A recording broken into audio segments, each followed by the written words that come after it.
কুলেখাড়া পাতা এটি একটি অত্যন্ত পরিচিত এবং খুবই উপকারী একটি শাক। নমস্কার, আমি শাওন পাকশালায় সকলকে স্বাগত জানাই। কুলেখাড়া পাতার রকমারি রান্না থাকলেও একটি সহজ উপায়ে একটি রেসিপি আপনাদের করে দেখানোর আমি চেষ্টা করলাম। আপনাদের কিছুটা যদি উপকারে আসে তাহলে নিজেকে ধন্য মনে করব।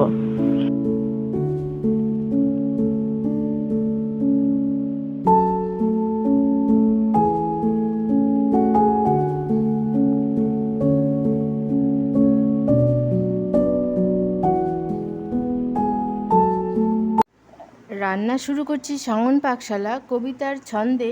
ভিডিও দেখে রান্না করুন মনের আনন্দে। নমস্কার বন্ধুরা, শাওন পাকশালাতে সবাইকে স্বাগত জানাই। আজকে আবার নতুন একটা রান্নার ভিডিও নিয়ে চলে এসেছি। আজকে রান্নাটা খুবই ছোট। আজকে আমি বানাবো কুলেখাড়া শাক ভাজা। আপনারা কি এটা চেনেন যে এটা কুলেখাড়া শাক কিনা? এটা হচ্ছে কুলেখাড়া শাক। আমি কালকে বাজারে গেছিলাম, বাজারে পেয়েছি, তাই নিয়ে আসলাম। এসে ভাবলাম যে আপনাদের সাথে এই রান্নার ভিডিওটা শেয়ার করি।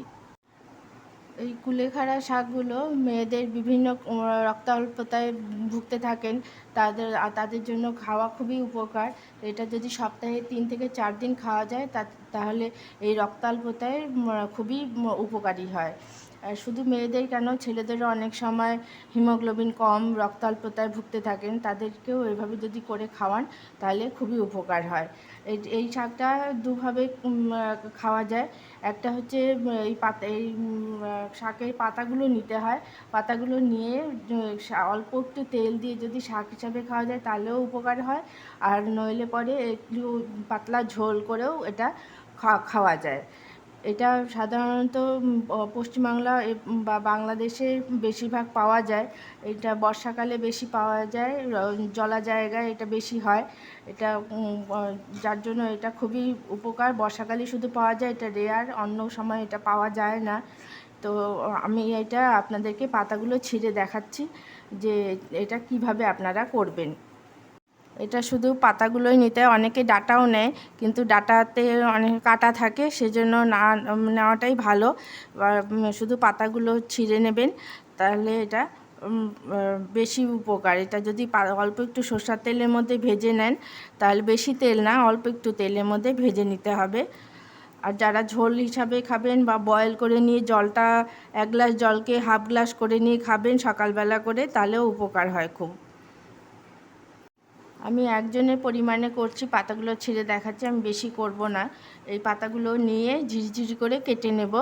আর এই ভিডিওটা যদি আপনাদের কাজে লাগে তাহলে আমার এই ভিডিওটা করা সার্থক বলে মনে করব। এই যে দেখুন, কুলেখাড়া শাকটার মধ্যে এই যে কাঁটাটা দেখা যাচ্ছে, এরকমই গাছগুলোর মধ্যে কাঁটা আছে। এই জন্যই আমি ডাঁটাটা নিতে না করেছি, শুধু পাতাগুলো এরকম করে নিয়ে ছিঁড়ে নিতে বলেছি। আমি একজনের পরিমাপে কুলেখাড়া শাকটা একটু ভেজে দেখাবো। আমি এখন দিয়ে দিচ্ছি অল্প তেল, সর্ষের তেল নিয়েছি, তার মধ্যে দিয়ে দিচ্ছি অল্প একটু কালো জিরে। আপনারা যদি চান অল্প একটা ছোট্ট আলুকেও কুচি করে দিয়ে ভেজে নিতে পারেন। আমি আলুটা দিচ্ছি না, আমি শুধু কুলেখাড়া শাকটা ভেজে দেখাবো। দিয়ে দিচ্ছি পরিমাণ মতো লবণ, সামান্য লবণ দেব, সামান্য হলুদের গুঁড়ো। আমি আপনাদেরকে তো একভাবে করে দেখাচ্ছি রেসিপিটা।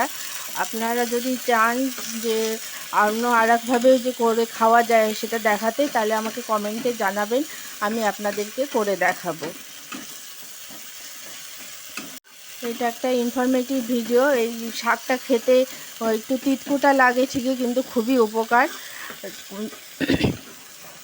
এটা সপ্তাহে 3-4 দিন এটা খেলে পরে রক্তাল্পতায় যারা ভুগছেন তাদের অনেক উপকার হবে। হিমোগ্লোবিন পরিমাণ বেড়ে যাবে। এটাকে বেশি ভাজবেন না, একটু কাঁচা কাঁচা থাকবে এরকমভাবে ভাজবেন। আমার তো ভাজাটা হয়ে গেছে, কারণ বেশি ভাজবো না, তাহলে যে উপকারী ব্যাপারটা থাকে সেটা নষ্ট হয়ে যাবে। আমার মনে হলো আপনাদের সাথে এই ইনফরমেটিভ ভিডিওটা শেয়ার করলে ভালো হয়, কারণ আমার চোখে ইউটিউবে কাউকে করতে দেখিনি, তাই ভাবলাম যে আপনাদের সাথে আমার শাওন পাকশালার সদস্যদের সাথে এই ভিডিওটা শেয়ার করলে কেমন হয়, তাই আমি আপনাদের সাথে এটা শেয়ার করলাম। তাই যদি ভালো লেগে থাকে তাহলে আমি নিজে ভিডিওটাকে সার্থক বলে মনে করব। আর আপনার ভালো লেগে থাকলে আমার চ্যানেলটিকে সাবস্ক্রাইব করবেন, লাইক করবেন, শেয়ার করবেন এবং কমেন্ট করে আমার পাশে থাকবেন।